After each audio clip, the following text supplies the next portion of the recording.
Hi friends. ఈరోజు అరసవెల్లి సూర్యనారాయణ స్వామి గుడికి వెళ్దామని డిసైడ్ అయ్యామండి. సో, ఆర్టీసీ బస్సులో వెళ్తున్నామండి. ఎప్పుడూ బైక్ మీద వెళ్ళే ఎంత సరదాగా ఉంటుంది, కానీ ఈసారి బస్సులో వెళ్దామని డిసైడ్ అయ్యామండి. సో, మేము చాలా రోజులైంది బస్సు ఎక్కి అని చెప్పి మన మన ఊరు బస్సులు అని చెప్పి బస్సు మీద వెళ్ళామండి. సో, మన కాంప్లెక్స్ నుంచి డైరెక్ట్ బస్సు ఉందండి అరసవెల్లికి. సో, బస్సు ఎక్కామండి. సో, తర్వాత అరసవెల్లి శ్రీకాకుళం దిగిపోయి అక్కడి నుంచి మళ్ళీ ఆటో మీద వెళ్ళామండి. మళ్ళీ అక్కడి నుంచి ఒక 10 మినిట్స్ 15 మినిట్స్లో ఆటోలో ఉండి ఆటోలో వెళ్ళిన తర్వాత అరసవెల్లి దిగిపోయామండి. సో, దర్శనానికి చాలా పెద్ద లైన్ ఉందండి అక్కడ. కన్స్ట్రక్షన్ జరుగుతుందండి మొత్తం అంతా. అరసవెల్లి మొత్తం గుడి అంతా మోడిఫికేషన్ చేస్తున్నారు, బాగా కడుతున్నారు పెద్దగా.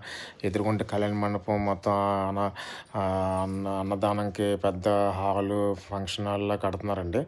సో, కన్స్ట్రక్షన్ అయితే జరుగుతుంది ప్రస్తుతానికి. సో, ఇదండి మేము ఇవాళ దర్శనం చేసుకుంది.